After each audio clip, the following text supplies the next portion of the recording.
Alô galera goiana, alô galera esmeraldina, alô galera atleticana, aquele abraço, sejam bem-vindos ao Futebol 62, o jornalismo esportivo do século XXI.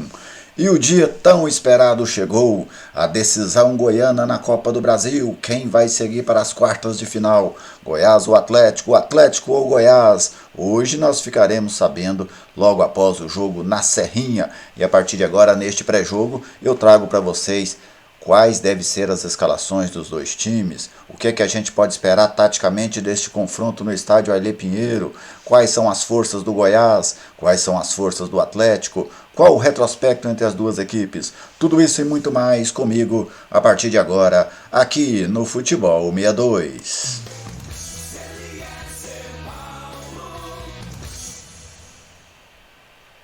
Eu estou aqui no Futebol 62 e com muita alegria recebo a sua visita. Seja bem-vindo ao canal. Que satisfação contar com a sua audiência. Já deixa aí aquele like da confiança. Se você ainda não é inscrito, se inscreva no canal, ajude a gente a fortalecer este espaço que é totalmente dedicado ao futebol goiano.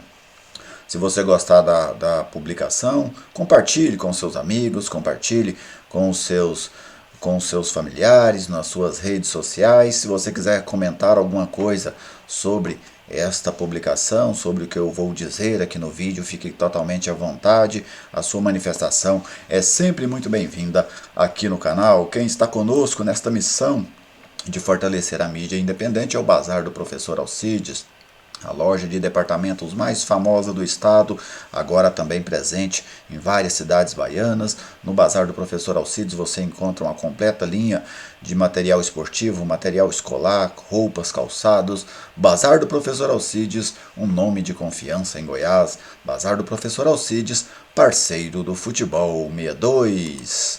Que jogo, hein, gente? Que jogo logo mais na Serrinha, no confronto de ida 0-0 no estádio Antônio Scioli. Então hoje a matemática é simples. Quem ganhar está classificado.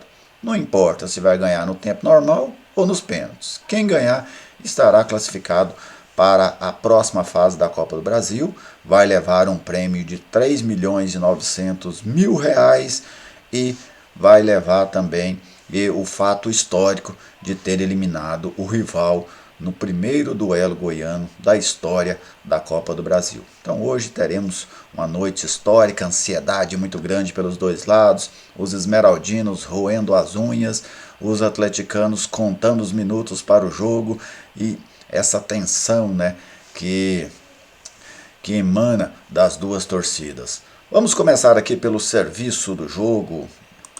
Aí está, Goiás e Atlético, Copa do Brasil, oitavas de final, jogo de volta. A partida acontece nesta quarta-feira, dia 13 de julho, às 19 horas, no estádio da Serrinha, em Goiânia. Os ingressos eu não coloquei preço, porque eles já foram todos comercializados no último domingo. Se tiver um ou outro aí é na mão de cambista, e nós não vamos fazer aqui propaganda para cambista, né? Retrospecto entre as duas equipes com dados do futeboldegoias.com.br.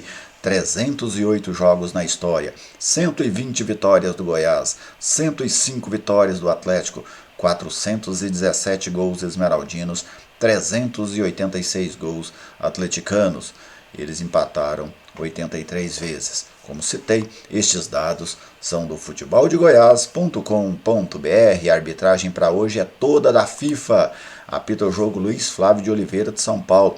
Ele que apitou a final do Campeonato Goiano lá na Serrinha. Os assistentes, Marcelo Vangassi de São Paulo e Guilherme Dias Camilo de Minas Gerais. No VAR estará o também paulista, também da FIFA, Rodrigo Guarizo do Amaral. E as equipes, hein? Como é que o Goiás deve jogar? Como é que o Atlético deve ir a campo? O Goiás segue sem Apodi, né? O jogador que está afastado desde a vitória contra o Botafogo no Rio de Janeiro, mais uma vez não foi relacionado para este jogo do Goiás, no caso hoje, contra o Atlético. O time esmeraldino, do técnico Jair Ventura, deve manter a mesma formação do último jogo. Deve, né? A gente nunca pode cravar essas escalações pré-jogo, até porque o risco de sermos surpreendidos é grande, ainda mais no caso do Jair Ventura, que é um treinador que muda muito o seu desenho tático, então a gente tem que ter sempre um pé atrás. Mas eu vou trazer aqui para vocês aquele provável Goiás para este confronto de hoje à noite. Aí está Tadeu Ian Souto, Reinaldo e Caetano, o trio de zagueiros, o trio de volantes à frente ali com Caio Vinícius, Felipe Bastos e Matheus Salles, Dieguinho pela direita, Danilo Barcelos pela esquerda, lá na frente a dupla de centroavantes que decidiu o jogo contra o Atlético Paranaense, Nicolas e Pedro Raul. O Goiás no 3-5-2, muito provável, do técnico Jair Ventura. No Atlético, a situação é outra, né? O Atlético do técnico Jorginho, ele não conta aí com o Baralhas, o jogador está suspenso com o terceiro cartão amarelo, tomou cartão no jogo de ida, um cartão bobo inclusive, né? Está fora deste confronto da volta. O Diego Churin, que já atuou pelo Grêmio, não pode jogar pela Copa do Brasil, também é desfalque.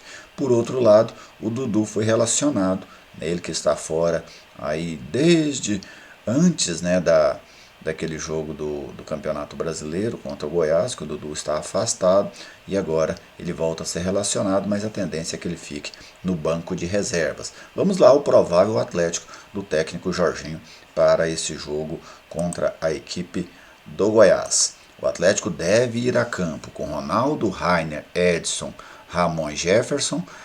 O Edson ficou repetido aí, me desculpe, tá, gente? Edson Fernando, Marlon Freitas, Ayrton, Jorginho e Shailon. Lá na frente, o Wellington Rato. Após o jogo contra o Santos, o Jorginho garantiu o Wanderson na escalação. Ele disse que o Wanderson jogaria, o Edson jogaria no meio. Porém, no treino que o Atlético realizou ontem, a formação colocada em campo foi com o Edson de zagueiro ao lado do Ramon e com o Edson Fernando no meio campo substituindo o Baralhas ao lado do Marlon Freitas. Então a tendência é que o Edson jogue mesmo na zaga e o Edson Fernando jogue no meio campo ao lado do Marlon Freitas. O que para mim é uma escolha com maior probabilidade de dar certo do que com o Wanderson na zaga e o Edson no meio campo. Por quê? O Wanderson é um jogador que oscila muito, né? Tem muitas falhas pontuais, então você correria esse risco. Outro ponto, o Edson jogando de volante ele tem encontrado dificuldades, né? Nas coberturas longas, nas transições rápidas do adversário. Então ele põe um jogador de mais fôlego no meio campo, que é o Edson Fernando, e coloca um jogador já mais experiente e de um jogo mais confiável, vamos dizer assim, na zaga, que é o Edson. E essa defesa do Atlético ela já vem jogando junto há muito tempo, com exceção desse jogo aí contra o Santos, que o Edson jogou de volante, mas Edson e Ramon já vêm atuando como titulares desde a final do Campeonato Goiano. Então, para mim, o Jorginho, se entrar com essa escalação, ele vai estar acertando. E gosto da ideia lá no ataque de pôr o Shailon e centralizar o Wellington Rato. O Wellington Rato, evidentemente, é o único que tem essa característica de jogar mais avançado. Mas pelo lado ele poderia entrar talvez com o Luiz Fernando ou com o Léo Pereira. Mas eu acho que o Shailon é a melhor opção para este momento, justamente para o Atlético poder ter um jogo mais cadenciado, que é a característica do Atlético. O Atlético vai ter velocidade por um lado, muita profundidade com o Ayrton, e por outro lado, o Atlético tem um jogo mais pausado, né? Podendo trabalhar ali com 2 meias, podendo trabalhar com 3 homens centralizados, Jorginho, Wellington Rato e Shailon. Acho que é uma formação interessante para enfrentar a equipe do Goiás. E tecnicamente, o que a gente pode esperar desse jogo? Taticamente, eu não vejo o Goiás saindo da sua proposta básica, sabe? Não vejo. É o Goiás propondo o jogo, jogando para cima do Atlético. Acho que o Goiás não vai jogar tão recuado como fez em alguns momentos. Mas, por exemplo, o início de jogo contra o Atlético Paranaense, o jogo contra o Cuiabá, acho que são jogos que espelham um pouco do que pode ser o Goiás. Um Goiás um pouco mais presente no campo ofensivo, mas sem deixar de resguardar a sua defesa. Aquele avançar em que você não fica só lá atrás esperando o adversário por uma bola, você avança um pouco, mas avanços, vamos dizer, correndo riscos medidos, né? Não é aquela coisa alucinada, até porque o jogo começa sem vantagem para ninguém. Quando o jogo começa, ninguém estará classificado. Então acho que o Goiás deve ter essa postura menos reativa do que normalmente tem. E o Atlético também não vai sair com tudo para cima do Goiás, não vai se atirar para cima do Goiás, não vai se expor ao contra-ataque do Goiás.